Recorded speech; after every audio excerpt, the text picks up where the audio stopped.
lot more than I carry. Thank you. Yeah, it's fine. It's perfect. All right. Okay, so as usual, Monday night we try to do a mitzvah. Now, there's no particular mitzvah in Parshas Veira. So instead, what we'll do is sort of talk about a topic that we find in halacha, which is related to a particular mitzvah, as we'll see. It's also related to these parshas that we're in. The kitzur, it's like this, the last week's parsha, this week's parsha, and really going forward, really to the end of Chumash, we're introduced to Moshe Rabbeinu. So Moshe is called Moshe Rabbeinu. He's the teacher. He teaches us Torah. So I figured it might be appropriate to talk about the inyan, the relationship between Rebbi Talmud, that dynamic, Rebbi Talmud, and we'll see where it takes us. We'll focus on a particular aspect in halacha of that relationship. And then from there, we'll see what it tells us again, like usual in halacha, and then in Pnimius, you'll see where it takes us. Okay, so we'll begin like this. So in Marmukah number 1, you have a Gemara in Kedushin. Okay, this Gemara in Kedushin, Ayin Amid Aleph, it's a little bit funny because, it would seem to be like a little bit out of place, like what is this doing in the Gemara Kedushin? But this is where it is. The Gemara Kedushin over here records a particular halacha. It's a prat in the sort of hanhaga that a Rebbe / Dayan / Rosh Hashiva Torah personality, authority figure has to, the way he has to conduct himself, and from there we'll see where it takes us. So the Gemara Kedushin Ayin of Al says like this: Amar Rav Huna bar Idi, Amar Shmuel. Rav Huna bar Idi said in the name of Shmuel, Kivin shenesmana adam parnes al hatzibur. Once a person is appointed as a parnes over a community, parnes, it's in Israel. Some places parnes means a person in position of power financially. In the context over in the Gemara, the way the Rishonim quoted the Rambam and Shulchan Aruch, this is more of a Torah personality, a Dayan, a member of Sanhedrin, a Rav, and so on. Given shenismadim parnes al tzibur, once a person is in this position of authority, asur b'asiyas malacha b'fnei shlosh.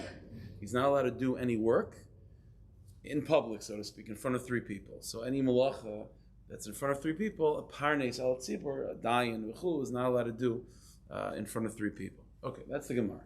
Now, before we investigate why is that and the nature of this halacha, there's a couple problems that, so I guess contradictions to this point. Again, so a person that's a parnes is not allowed to do malacha in front of a rabbin.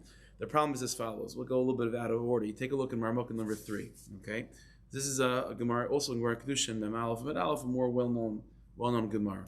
Over there, this is the first piece of Gemara at the beginning of the second parak of Kedushin. The second parak of Kedushin begins with the Mishnah, Ish Makadesh Bai Ubishluchai.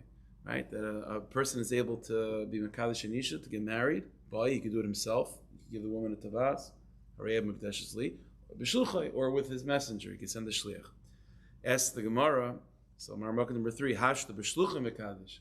So the Mishnah is redundant. Once you tell me that he could marry a woman through a Shliach, then by me boy, then of course he could do it himself. What is the Mishnah trying to tell me? That he can marry a woman by himself or with a shliach? If you do a shliach, of course he can do it himself. So Amar Rav Yosef, so Rav Yosef says, no, it's coming to teach us mitzvah ba Yosef b'shliach. That although technically it can be done through a shliach, but because getting married is a mitzvah, we've spoken about that before. Mitzvah ba Yosef b'shliach. It's better to do a mitzvah yourself. If you can do it yourself or with the shliach, do it yourself. And therefore, that's what the Mishnah is saying. That even though you could marry a woman through a shliach, it's better to do it by yourself. Fine, that's the Gemara. And then the Gemara goes on to give a couple examples of this. It says the Gemara, Ki hadra safra, a couple examples of mitzvahs which could be done through a shliach, but it's better to do it yourself. Ki hadra safra machrich reisha, or Rava malach shibuta, examples of Safra and Rava, that they would personally get involved in the preparations for Shabbos. So Safra would cut the fish and so on. Rava would salt the fish. They would get involved in preparing for Shabbos. So here's the Shaila. Rishonim asked the question. These are Safra and Rava. These are Talmidei Chacham. These are Parnasim. These are people of Torah authority, and they're doing malacha. One is cooking and cleaning. They're getting ready for Shabbos. And clearly it was done in public. That's how we know about it. So the question is, how could the Gemara in Kedushin, Rav Huna, was it Shmuel? Shmuel said that a Parnes, Talmud Chacham, Rav, and Rebbe, Rashiva, V'chulu, the Torah authority, is now allowed to do Malacha Barabim. So how could it be that Rav Safra and Rava would do this? Presumably it was Barabim, it's Malacha. There's another Gemara that sort of asks this question, not with these particular stories, with a different story, and gives an answer, but the question is what the answer is. So let's go back to Marmukah number 2. So again, it's in that Gemara in Ayin Amud Aleph, which introduced us to this idea that a Parnes is not allowed to do Malacha Barabim. So the Gemara says a Maisa Asa. It's talking about I think it's Rav Yehuda went to visit Rav Nachman. So Maisa, the Rav Yehuda went to go visit Rav Nachman. So Asha Ashkechei. So when Rav Yehuda went to visit Rav Nachman, he found the Kavod Maika, that Rav Nachman was with a hammer and nails and he was building a fence around his roof or something. To Kavod Maika, he was building a Maika. So Amar Lei, so Rav Yehuda says to Rav Nachman, Lei Savar Lamar, Lahada Amar Rav Huna Bar Idi and Shmuel. Understand, you don't hold of what Rav Huna Bar Idi said in the name of Shmuel, that Kivin Shenismanod and Parnes El Tzibur, that once a person is considered to be a Torah authority, Asar Basiyas Malach Fnei Shleisha. You're not allowed to work Barabim in front of 3 people. And I guess the situation was he's building a fence with a hammer and nails, he's doing Malacha, and I guess it was in front of 3 people. So that's the question. In other words, it's a similar type of question we were asking from the other Gemara Kedushin of Rav Safra and Rava, also doing Malacha, presumably Barabim. So Amar Lei, so what does Rav Nachman respond? So Rav Nachman answers like this. He doesn't really explain much. He says, Purta de Gundarisa Hudaka Avidna. I'm making a small Micah. I know you're making a small Micah. That's the problem. You're making a Micah. So what exactly is the answer? That's a question that Rishonim deal with, and the Gemara itself is really dealing with this. So what's the heter? So in order to go into this, we have to first establish what's the reason. What's the svar? What's the nature of this halacha that Talmud Chacham and so on is not allowed to do Malacha Barabim? Why is that? And then from there, we'll be able to figure out the Terim and the Kulas and things like that. Okay, so basically, tonight the way we're going to present it is that there are 2 shittas in the Rishonim. What the nature of this halacha is, why is it that a Parnes of Talmud Chacham is not allowed to do Malacha Barabim? From there, we'll see, how to navigate through these Gemaras. There's the sheet of the Rambam, and then we'll see the sheet of the Meiri. Okay, so the Rambam first. Marmukah number 4. The Rambam quotes this halacha of the Gemara Kedushin. He quotes this in Hilchos Sanhedrin.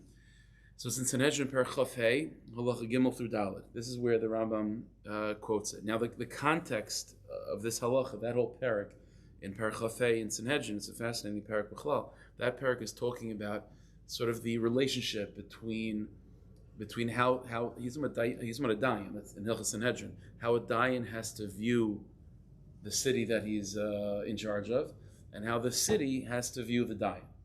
So the Rambam talks about this, that the dayan has a responsibility to sort of lead the community, the city, and so on, with rachamim and compassion and dedication. It's a whole Rambam over there.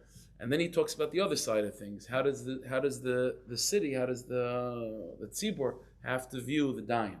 And over there, the Rambam says that their obligation is to make sure that they view the dayan with kavod and yira and myra and so on. So the Rambam in that context is like this. Kivin shenismanu adam parnes el tzibur. Again, he quotes the Gemara that once a person is put in this position of authority, asar basiyas malacha b'fnei shleisha, then he's not allowed to do malacha barabim in front of 3 people. So far, he's quoting the Gemara. Now the Rambam adds, Kedei shelo yizbaz b'fneihem, in order that that he shouldn't be undignified in front of them. Okay, and then the Rambam goes on. In a malacha barabim asura, says Rambam, first of all, if even malacha, which is necessary, it's not necessarily, it's a chiddush that would be considered to be a bizayin. If malacha is aser, then kal v'chaimer lechal v'lishtes with neirabim, certainly eating and drinking and just going to a party and so on, that's certainly going to be prohibited. Okay, so far the Rambam didn't really tell us anything that we couldn't figure out on our own. And now it says around like this: and oilam loisam dayanim, and woe is it to those dayanim, woe to them, shenogu b'kach, that they violate this halacha, a dayan and so on, that does malacha in the rabbim, or eats and drinks barabim, and goes to parties barabim and so on. May elba in Tyrus Moshe, woe is to them because of the disgrace that the Torah is receiving. Shabazu dinah, that its laws are becoming degraded. v'shpilu ad oretz, and it's being lowered to the ground, v'giu ad ofer, mamash all the way to the dirt, v'gomorol lehem, and it causes negative things to the dayan, l'vnei v'nehem, to their children, b'olam hazeh, l'olam haba. That's the Rambam. Okay, so here's the problem. The Rambam, as we know, is always meticulous. He says exactly what you need to know, nothing more, nothing less, and it's a halacha sefer. So the problem is obvious. The Rambam quoted the halacha that a person that's a Talmud Chacham, dayan, and so on, is not allowed to do malacha b'rabim, that he shouldn't be disgraced, and so on. And if he can't do malacha, then certainly he can't eat and drink. Okay, that's all halacha. Then the Rambam goes on this whole thing. It's terrible. It's terrible if they violate this halacha. That's not the Rambam style. The Rambam doesn't quote Hilchas Shabbos and say, and it's mamash terrible to Michal Shabbos. You leave that for the Musar's farm. So what's the Rambam doing over here? That he's in the halacha, he's saying Oilahem. So the way it's explained, the way the Achronim explain is that the Rambam is using Divrei Musar to explain the nature of this halacha. The nature of this halacha, the Rambam is trying to convey, is not something which is just simply about optics. The Indian is that the person, the Talmud, the Parnes, the Dayan, and so on, he represents Torah. And by him doing something which is mavuzadik, then it's not just a matter of, okay, now people won't look at him the same way, and maybe they won't listen to him, or they won't be makabel from him. It's be'etzem. His degradation is considered a degradation to Torah itself. And that's what the Rambam is saying. And woe is to them for someone that violates this halacha. Why? That the Torah's Moshe is becoming degraded because of this dayan's actions. So in other words, what the Rambam is trying to hint to us is that this is a halacha that's ultimately rooted in an inherent kavod that the parnes, the Talmud Chacham, has to display. Yes, I mean he has to display that kavod and sort of guard it barabim, but it's not necessarily because of any fallout that might come from this in terms of his ability to be mashpia. It's he just lowered his own inherent sense of kavod, and that itself is a design for Torah. Now that's what the Rambam is trying to say. Now because of this, because of viewing this halach in such a way that it's a matter of be'etzem, that the Talmud Chacham represents Torah be'etzem, and therefore Torah fundamentally deserves to be mechubad. So this Talmud Chacham be'etzem also needs to be mechubad. Because of this, the Rambam in a number of places explains that since that's the nature of the halacha, then when you're trying to figure out whether this act is permissible or not, it doesn't have to do with with its perception. The question is be'etzem. Is this a mechubadik act or is this a mevuzadik act? In other words, since the halacha is rooted in fundamentally that this Talmud Chacham is supposed to be inherently dignified because of his inherent connection to Torah, so then the question is, okay, is what he's doing inherently dignified or not? So the standard and usual situation of doing malacha barabim, that's an undignified act. But let's say you could find a situation where it's malacha and it's barabim, but it's be'etzem considered a dignified act. Then even if everyone looks at well, they might not look at him anymore in the same way. But if what he's doing be'etzem is dignified, then that's not a problem because the issue over here is be'etzem. That it's an inner kavod that this Talmud Chacham needs to display because of his representation of Torah, but it's within himself. Because of this, the Rambam explains in a number of cases, and we'll see soon, is that whenever something is being done for a mitzvah, automatically it's considered mechubad. It's considered dignified and honorable. The oila might not view it like that, and they might not look at the person the same way, and maybe when they go to the person's shir anymore, they might not take it so seriously. That's not the point. The point is that, again, we don't want the Talmud Chacham to be lowered in his sense of kavod because it's a design of Torah. But if he's doing something which is be'etzem mechubad, then it's not a problem. So take a look at Marmukah number 5. You see an example of this. The malachas that the Gemara says, Asiyas malachas, is that like Shabbos malachas, creative energy, or? So it's interesting. Usually when we're talking about malacha in this type of context, and it comes up in many places, not just this way, it's the gather is usually more chalamayid. That's usually the gather. What's considered malacha, what's not malacha. Like there's many cases like this where, there's minig of women not to do malacha on Rosh Chodesh, right? Or let's say by Chanukah not do malacha during the camp. What does malacha mean?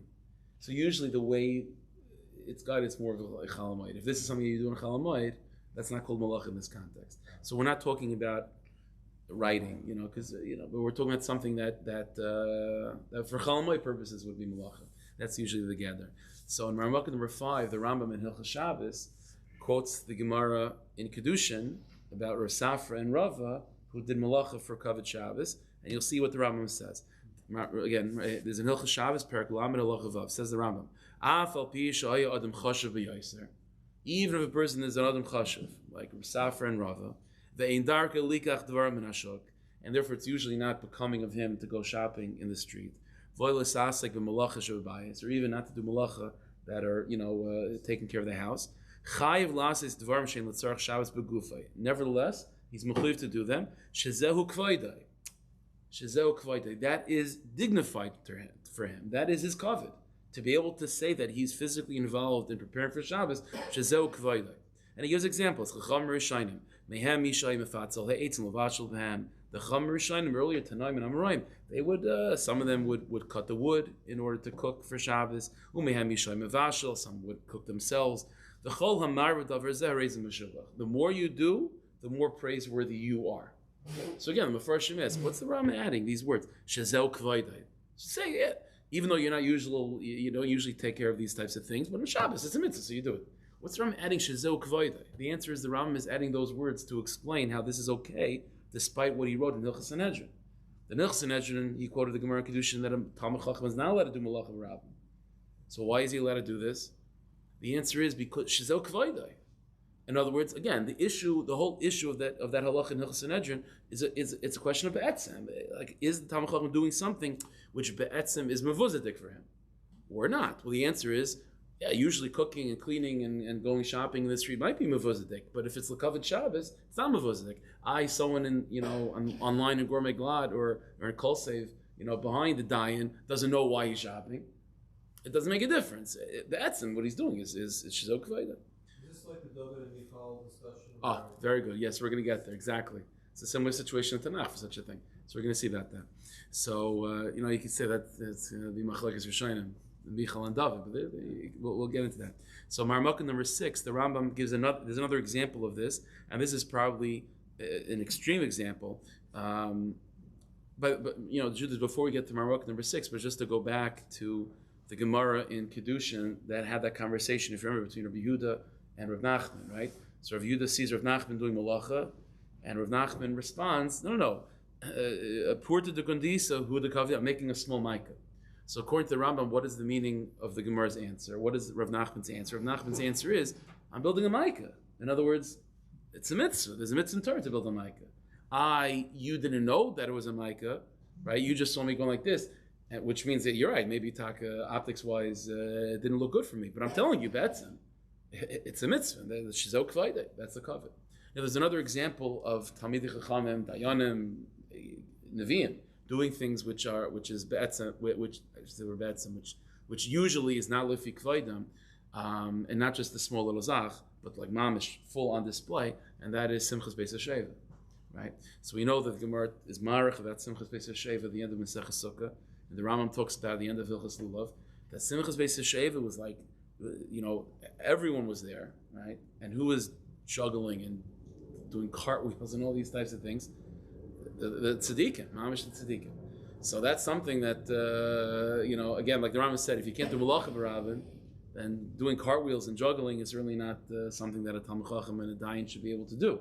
But yet, Simchas Sheva, that was mamish. They were the jugglers, they were the clowns.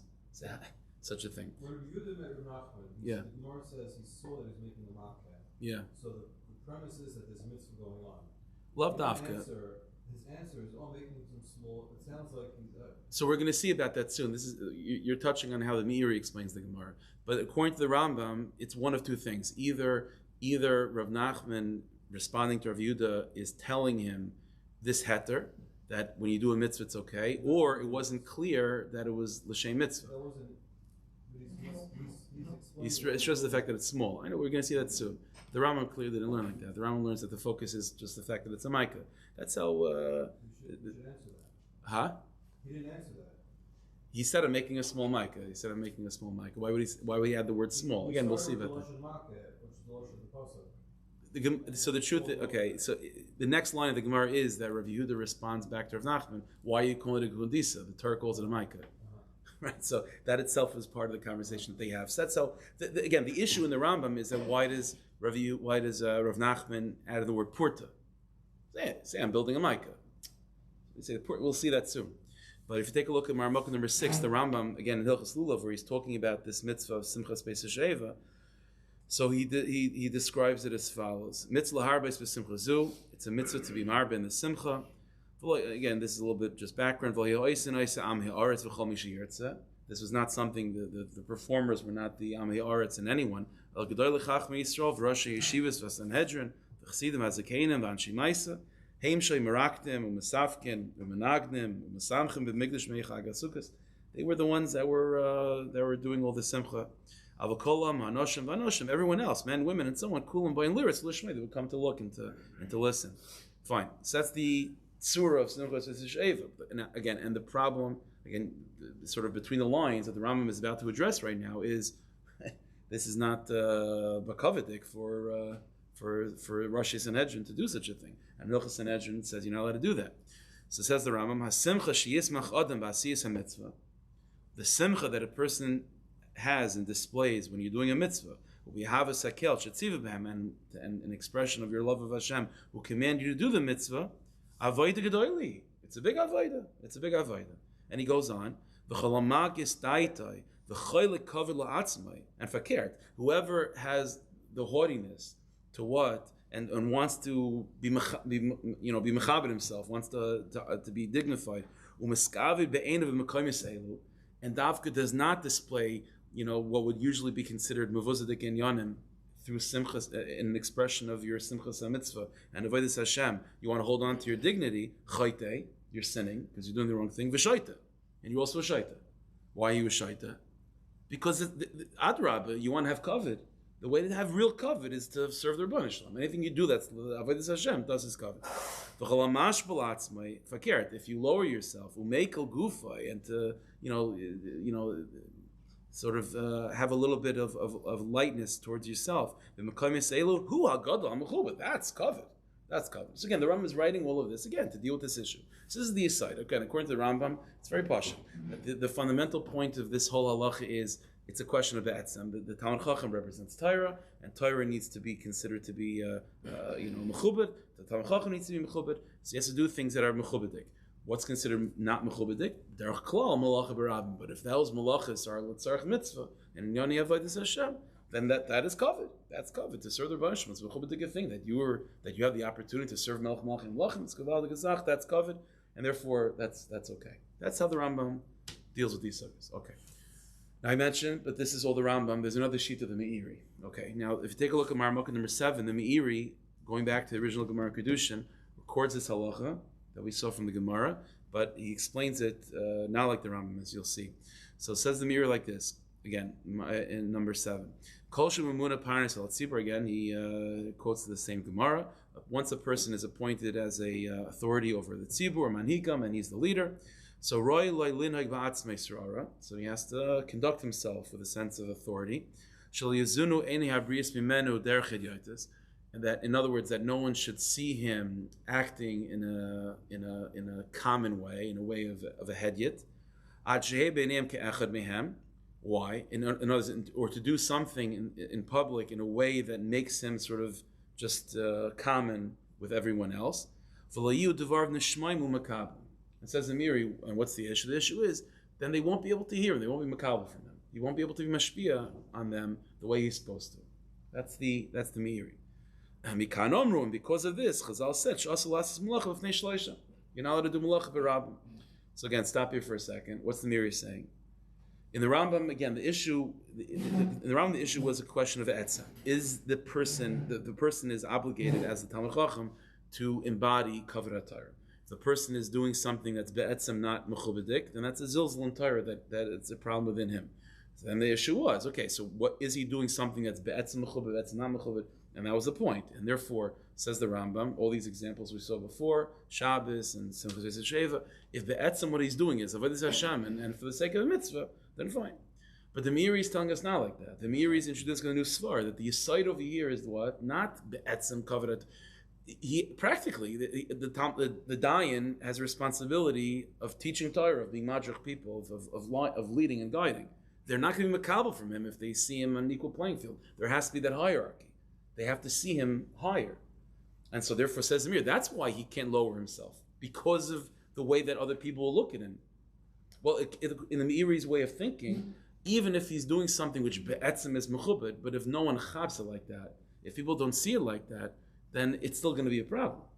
Because the person is is doing malacha barabim, he's shopping and doing all these things, or he's juggling in the streets, he's doing cartwheels in the streets. And if you ask him, why am I doing this? Because I just chapped the Pshat in the Gemara or something, or I'm just so excited to be a Yid, and that's when I'm doing cartwheels.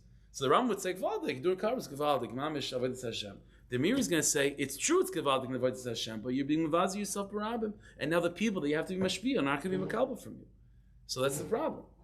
So, okay, that's the Meiri in this sense. But here, so let's go back. So how does the Meiri deal with, for example, the Amaroyim preparing for Shabbos, or the example of the case of the Micah, the Rav Nachman is building a Micah. So says the Meiri ends off. So Meiri says, again, the end of Marok number 7, Umikol Makam, Asiyas Malach Mu'etes, Bebeisai, B'Makam Mitzvah, Tikain Micah, Kiyotzah B'Yerushay. In other words, the Meiri is bothered with this issue. And the Meiri says, that's exactly what the Gemara is dealing with in Kedushin. That review that says Rav Nachman, what are you doing building a Micah? In other words, going as I said before, I reviewed that we could touch the Gemara like this. Review this as Rav Nachman, you're doing a mitzvah, it's gavaldik, Micah. You say L'Shem Yicha before you build the hammer. Take the hammer. Aber L'maisa, that you're doing something that's going to make other people look at you in a lesser way, and you're not going to be able to be mishmi on them. So what does Rav Nachman say? Rav Nachman says, you're right. You're right. Fundamentally, even if I'm doing something that's a mitzvah, it's still betzim a problem. But listen, everything is pros and cons. Everything is a balance. So, Lamaisa, I do have an opportunity to do a mitzvah, and mitzvah by Yosim B'Shluchai, which is true. So, if it's a mitzvah and it's a small malacha and it can be done quickly, the beisai, even if it's in front of people, okay. So then you know what? You have to sort of weigh the pros and cons. And it is true that there is a little bit of a con over here in terms of me lowering my position, the way people look at me. But Lamaisa, it's quick, it's small, it's not the biggest thing in the world. And on the other hand, I would lose the opportunity to do a mitzvah myself. Okay, so in this case, I'll focus, I'll do the mitzvah, even with the negative fallout of me being lowered a little bit because the fallout is not so great. So in other words, that's the Meiri saying, you're right, the etzem, it's a problem even when you do a mitzvah. But doing a siyas malacha mu'etes, the beisai, the makam mitzvah, okay, that's Rishai. Fine. And that's how the Meiri understands the Gemara. Again, going back, that's the Gemara said there, that's why Rav Nachman responds, Purta to Gundis, I'm making a small mic. In other words, you're right, this is not a big production over here, I'm not making myself stick out, I'm not doing this for hours, it's a small mic. For that moment, if someone taka sees me, okay, you're right. And that is a fallout. But at the same time, since it's not such a huge kilkel, and I want to be able to do the mitzvah by myself, so it's kedai. It's kedai. That's the Meiri. That takes care of the Gemara with the Micah. It takes care of maybe malacha for Shabbos as well. Does Meiri hold like the Rambam? Shabbos? So yeah, so it's everyone's going to agree with the Rambam conceptually that it's a mitzvah and it's considered to be mechubadik thing. But the Meiri's point is that Lamaisa, people will still look at you less. So the answer is they might, but you're not doing something so outlandish, you're not doing something so crazy and so mavazadik. Okay, so you're cleaning, taking care of the house, you're going shopping. Okay, and it's small, it's quick, it's not such a big deal. So Mele will allow that. But the big problem that still lingers is Simchas V'Sheva. Simchas V'Sheva is not a small. That's a big production. It's not malacha though. Huh? It's not malacha though. But the Rambam already said the malacha does it's anything that's mevuzadik. So kal v'chomer lecha v'lishtais and kal v'chomer to juggle and to do cartwheels. Again, it's not an ism malacha like lamates malachas. It's doing something that lowers the person's dignity. And the Meiri is saying that that's true even when you're doing something that's Avodas Hashem. Lamais, it's lowering your dignity. Yeah. Because they don't realize it's a mitzvah. In other words, it's all a question of perception. It's even a question of according to Meiri, gradations of perception. So if somebody knows that he's doing something specifically for a mitzvah, if they don't know it's a mitzvah because it's a mitzvah is one thing, that's where it lowers the perception and the design. But if they're doing it's an obvious everybody knows that it's a... I hear what you're saying. The problem is the Meiri doesn't seem to say that himself, because in the qualification that the Meiri says, when we call Makkah and what you're allowed to do, he doesn't say something that's not clear as a mitzvah, then it has to be something small. But if it's an obvious mitzvah, it's okay. He says, Asiyas malacha mu'etes v'vesa v'makkah mitzvah. So then it's okay. So the question is, so he should say even further that if it's something that's an obvious mitzvah, then you don't even doesn't have to be mu'etes, doesn't have to be v'vesa. The fact that he's giving, that's the only qualification that he gives. Here, I asked the question, I'm assuming because he said he's not seeing it as a mitzvah, or even if he does, that people might perceive that he's tinkering around, not a mitzvah, but if somebody's doing a mitzvah, why would they consider it something? I mean, it should be almost like leading by so why wouldn't the Meiri ever say that? Why wouldn't the Meiri ever make this point? That, by the way, if it's an obvious mitzvah and it's clear, then you don't have to worry about being mu'etes or bebesa. Notice the Meiri gave only one heter, and that heter has three qualifications. It has to be small, it has to be in the person's house or around his property, and a mitzvah. Well, and I hear what you're saying, that maybe this is only a situation where it's not so obviously a mitzvah. But then the Meiri should make that point. The basis and foundation is perception. No, true. But the Meiri, he should be spelling out everything we need to know. Because the foundation of it is perception. I hear what you're saying. Perception is that if somebody doesn't realize he's doing a mitzvah, good. So in this type of position, now you can have a trade-off. I don't know. I think you can make the argument. But listen, I'm sort of beating around it because we're going to see in a second the Meiri himself deals with Simchas and Sheva differently. But I understand what you're saying. I think though, even perception-wise, even if someone's doing something for a mitzvah, if the etzem,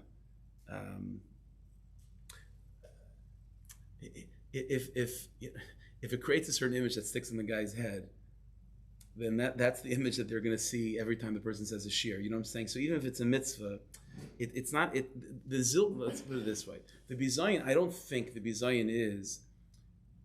Well, I saw the Talmud Chacham, I saw the Rav, I saw the Dayan do something which he shouldn't have been doing. I don't think that's necessarily the bizayin. Even if he's doing something which I know he should have been doing, he doesn't have the same. I can't get that image out of my head. There's a certain lowering in just in how the person is viewed. And that's what he's saying. In bar mitzvah, I would think that if the basis is that he's doing the mitzvah, then I understand. Okay, let's see if the Meiri himself deals with it. But the mitzvah itself is simcha, right? Simcha s'v'kala. Yeah, I know. The Torah getting to the mitzvah. You're saying this. You're probably getting around the same nakuda as Stephen is. Is that something that's be'etzem a mitzvah and it's obvious and it's clear? Then yeah. So it's a similar, right? The thing is the shechina. Right. It's the whole. Oh, okay. So you just added a word over there. Let's see. Take a look at Marmukah number 8. Okay. So Marmukah number 8, the Meiri in Masech Sukkah deals with this. So the Meiri over there is talking about, it's on Daf Nonim at Aleph and Sukkah. He's dealing with, that's what the Sukkahs of Simchas Beis Sheva are about. So the Meiri says like this: V'cham shebehem. Now a little background. In the Gemara over there's a famous line. The Gemara says that Hillel, by Simchas Sheva, would call out the following statement. He would always say, "Emanikan hakolkan." Right? If I am here, everyone's here. Emanikan, mikan. Right? That's what Hillel would say. So what does that mean? So it says in here like this: V'cham shebehem ha'yidarshem lahem.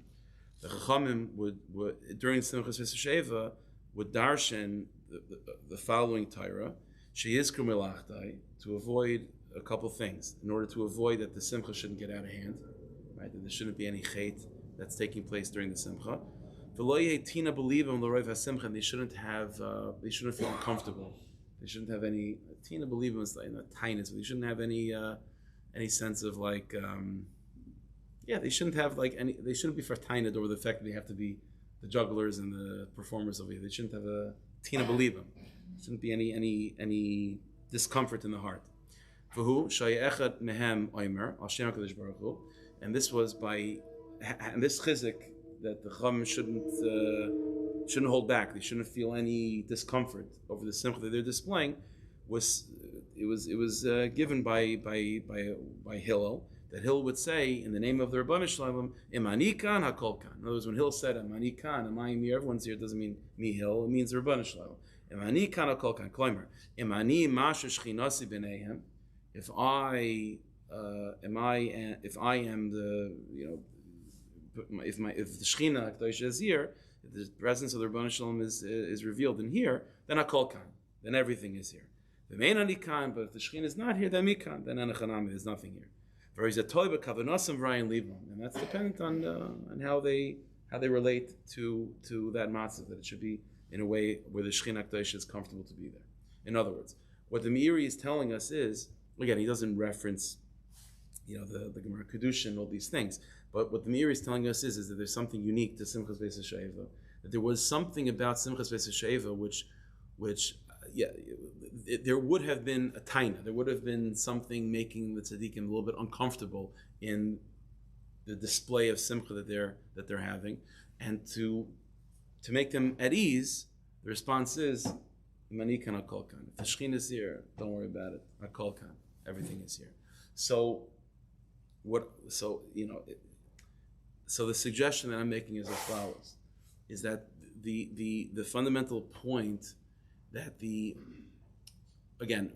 Simchas Beis HaShoeva, again, it's reminiscent to a Maisa. I don't remember who mentioned it before. The story with David HaMelech, right? So when the Aron is being brought to Yerushalayim, so it's a whole Maisa in Sefer Shmuel. David HaMelech is jumping and dancing. He's mamish, his robe is being pulled up, and it's like a whole thing. And he's dancing to cover the Aron. And so when he gets to Yerushalayim, so Michal Bashol, one of his wives, looks and says, "Wow, you know what I saw today? I saw the king of the Jewish people acting like a peasant." And so what does David Melech respond? Should be even lower. Halavai. So 1 second. So that's a similar type of situation as you have by Simchas Beis HaShoeva, right? You have tzaddikim doing things which are a little bit abnormal, and yet not only is it mutter, it's recommended, David Melech, and so on. So what's the aside? So again, in the Rambam, it's never an issue because it's a mitzvah. It's be'etzem mechubadik. Other people see him as undignified and so on. Doesn't make a difference. Michal's right that at that moment David, he was now seen as ke'echrab chusim. That was Michal's lashon, right? Even though again you can make the argument over there. Obviously it's a mitzvah. You being the simcha over the Aron. And Michal said that you look like Echrab Chusim. You're looking like a peasant over here. So David Melch's, and again, David's response was, "What are you talking about? I'm doing a mitzvah, and everyone's going to look at Adrabah. No one's going to look at me any less because I'm doing a mitzvah." David Melch says, "Yeah, I look less. Halavai should look even lower." And the tzaddikim by Simchas Beis HaShoeva have this feeling, the taina, this discomfort that they might feel in this display of simcha that they're doing, and the response is what, and it makes sense to feel that way. But what's the response? So it says the Meiri, the Yisod Dover is that if there's a difference between when the Shechina is revealed or the Shechina is not revealed. When the Shechina is not revealed, then you have this halacha that we've been talking about of maintaining a certain level of dignity and hierarchy and so on. But when the Shechina Hakadosh is manifest, and the Melech Malchim Melachim is in front of you, then Adrabah, then any level of kavod that you display is in a certain sense a lack of kavod l'fnei HaMelech. It's like we find this in Tanakh. There's a couple of examples of this as well, where you have this by Uri Achiti and so on, other people, that when the Melech is present, then any kavod that you give to anyone not the Melech is already as a begam in the kavod of the Melech himself. So whenever the Melech is present, there's nothing else to think about in terms of kavod other than the Melech. And so when the Melech is present, when the Shechina Hakadosh is there, Mani Kan, then what? Then I'll call Kan. Then everyone has to. Then you have no choice but to. Everyone has to be ke'echrab chusim. And halavai niklesi od mizais. When we talk about this halacha, though, of what? Of there being a hierarchy and making sure there's a sense of kavod, that's all, and even for mitzvahs. And you have to maintain that sense of kavod. And that's true even for mitzvahs, and I would suggest even for mitzvahs that are obviously mitzvahs. But that's all true when there's no Gilui Shechina. When there's no Gilui Shechina, and like the Meiri said, in terms of non-Gilui Shechina experiences, the Meiri Maseches Kedushin gave us the only qualification we have, which is, even if it's a mitzvah, and it could be, again, like I'm suggesting, even mitzvahs that are obviously mitzvahs, but it has to be small bebeisai, because it's... Yeah, it's like a tiny, right, exactly. He's not agreeing. So listen, you could, no, for sure. No, for sure, that's what I'm saying, that's the Meiri himself. So in other words, this is the side of the Meiri. So we do have this halacha of there being a hierarchy that needs to be established in terms of Rebbi, Talmud, Mashpia, Makabel, and so on. And that's usually true. The exception is when the Shechinah Hakadosh is present. And then, Adrab, there shouldn't be, then you can't hold back. You can't hold back. You have to be mamish, like David Melech, Kerech B'chusim, and that's the way it is. Because again, the Melech Malachim Lachem is present. When the Melech Malachim Lachem is present, everything else is Batim Levutal. And at any level of covet you give to anyone else, even to yourself, Lefnei Melech Malachim Lachem is already Pagam in the Melech Malachim Lachem's covet. So, Yeah. at this point, there's only one situation where you cannot express yourself. The privacy of your own home, you can, or if there's Gilui Shechina, you can, but anywhere in between you can't. Exactly. According to Meiri. The Rambam will be... Salting the fish wasn't enough of a scene. So that, right. And yet, even though there wasn't Gilui Shechina, That's exactly what the Meiri is saying in Kedushin. That's the only... Because over there, like the Meiri sort of presented it, there is a fallout in terms of the person's covet, but weighing that with the mitzvah v'yosem b'shluchi opportunity, nishkefer if it's a small thing and it's quick and so on. But you're right. That's exactly the point. Okay, this is all what we find in halacha. Now, what does this tell us? Now let's again focusing on the Meiri and this dynamic of there being generally speaking this halacha of hierarchy, of looking at the mashpia needing to be in a position of a higher stature, so to speak, and dignified stature vis-a-vis the Talmud, except when there's Gilui Shechina. And then when there's Gilui Shechina, it's not just a matter of quick, you get mamish, like full on display. So in Pnimius, there again, like I always mention, that Nigla is always a lavush to something, to a truth that's in Pnimius. So it's like this relationship of Mashpia Makabel and the need for there to be a hierarchy of Mashpia Makabel.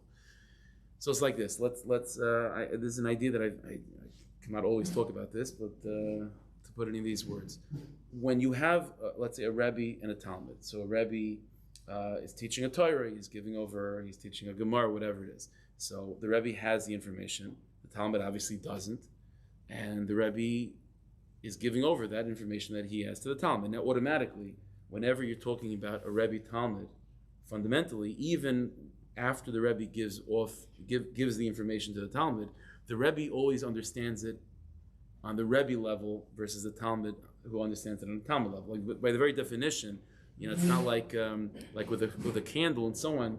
You light one candle from the other; it's the same fire.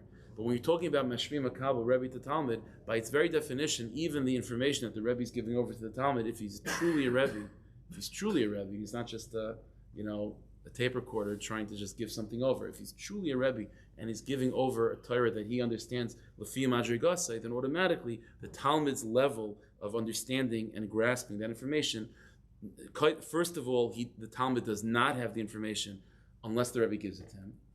And the information is in the jurisdiction of the Rebbe, and the Rebbe is sharing the information with the Talmud. And number two, even after the Talmud receives it, it's not the same Madrega as the Rebbe. That's true, this is obvious. But this is all the chitzonius of Torah. What is Torah be'etzem? The way to think of Torah, as I've mentioned many times, is you have to think of Torah as a union of neshama and guf, or a union of ar and kli. There is the keli of Torah. There is the vessel of Torah. The vessel of Torah means the material. It means the information, the Masechta that the Rebbe knows, and he's sharing it with the Talmud. And in terms of the material, the chaymer, in terms of the kli, avada, the Rebbe has the kli, the Talmud does not have the kli, and the Rebbe is sharing a part of the kli that he has with the Talmud. But that's all the kli of Torah. That's all the vessel. That's all the material. But then at the same time, what truly defines it as Torah is that material, namely the Mishnah, the Parak and Chumash, whatever it is, what makes that Torah is that contained within that is the infinite light of God Himself. And the vessel of Torah, that parak of Mishnayos, that pasuk in Tehillim, whatever it is transparent enough that the light of the Rabbanu Shalom is able to make itself known and to become absorbed in the learner through that vessel. In other words, everything has God's light in a certain sense, right? I mean, this is a little bit on the side, but everything is existing because the Rabbanu Shalom is investing Himself into it. But there's always different levels. Like I've mentioned this many times, if a person, there's everything you say, obviously you're saying it because you've decided to say those words. But there are certain words that you say with all your heart. And then there's other words that you just say off the cuff, right? So Rabbanu Shalom, everything in the world is existing because Hashem said it. Hashem said, let there be gravity. But when Hashem said, let there be gravity, kiviyachal, it wasn't with all of his heart and soul. And so those words that come out, the reality and the mathematical formulas and the concepts behind gravity, of course God's presence is there. But that light is not emanating from the Kli. Understand, the Kli, the vessel, is coarse enough. It's blocking God's presence. Huh? It's an allowance, but not. Yeah. It's not. It's like the language of the Zohar. It comes from the Kishkas. When a person says something, the Pneumius. So, in other words, let's go back. What is Torah? Torah there's the material of Torah, but then there's the light of Elokus, the infinite light of the Rebbeinu Shalom. That's pulsating in that information, and the information is transparent enough to allow that light to be sort of sensed and experienced by the learner. Now, that light of the Rebbeinu Shalom is not in the jurisdiction of the Rebbe being given and shared with the Talmud. The way to perceive it is that light that the Talmud, the light of the Rebbeinu Shalom that the Talmud experiences through his learning, that's a light of the Rebbeinu Shalom that's for the Talmud. It was not the Rebbe's light that he's sharing a piece of his light, of his God, with the Talmud. No. The Rebbeinu Shalom is Elokeinu, Elokei Avosseinu. The Rebbeinu Shalom is the God of every single Jew, which means that there's a level of infinite light of the Rebbeinu Shalom, level of Elokus, your chelik in Torah, that is yours and yours alone. And from the very root of creation, the highest of places, it has your name on it and your address. Now, it just so happens to be that the only way the light of the Rebbeinu Shalom enters into a person is through Kalim. And it happens to be the Kalim of Torah you need to receive from your Rebbe. The Rebbe has the Kalim, and you need to have a little piece of his Kalim. But once you are given a piece of your Rebbe's Kli, then the light that descends through that Kli is your light. It's your chelik in Torah. And so when we think of Torah and we think of this, the dynamic of Rebbe Talmud, and the need of there being this hierarchy, right? That the Rebbe has and the Talmud does not. And because of that, the Talmud has to look up to the Rebbe. That is not only, like until now we've been focusing on this in terms of in Pshat, which is like psychologically, that the Talmud, in order to receive, in order to be makabel the words of the Rebbe, he has to look up to the Rebbe. But in Pneumius, it's also true.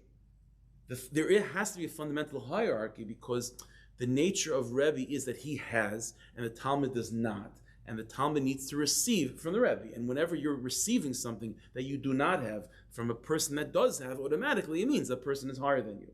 And there has to be this hierarchy. But that's only in Kalim. That's only in the material of Torah.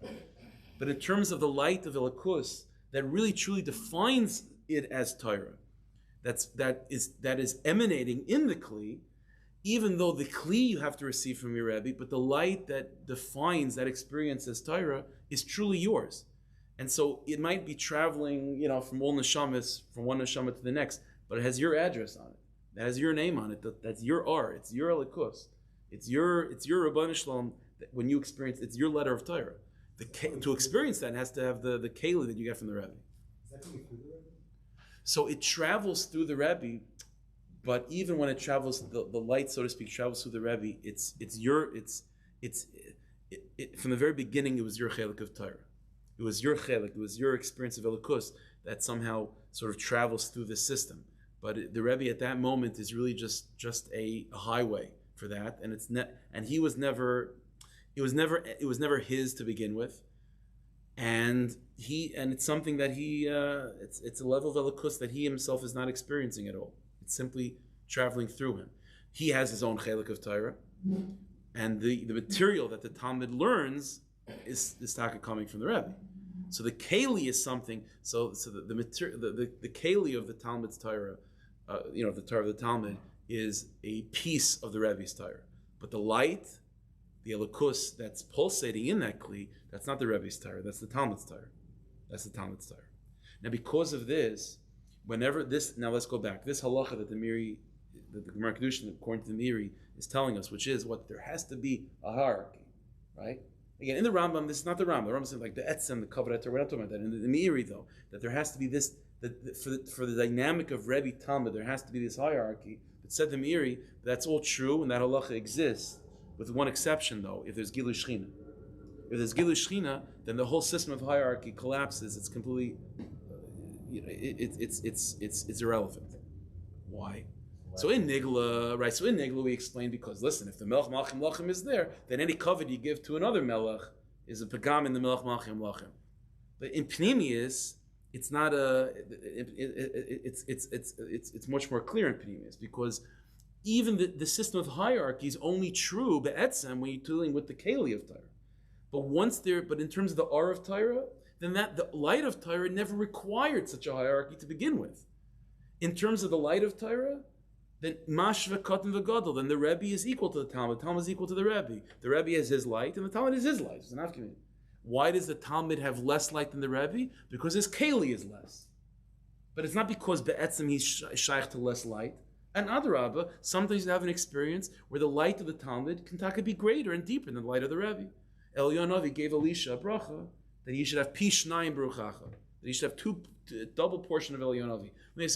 How in the world can a Rebbe give over twice of what he has to a Talmud? That's a shaykh. The Rabbi can only give over what he has. The answer is, you're right, in terms of Kalim.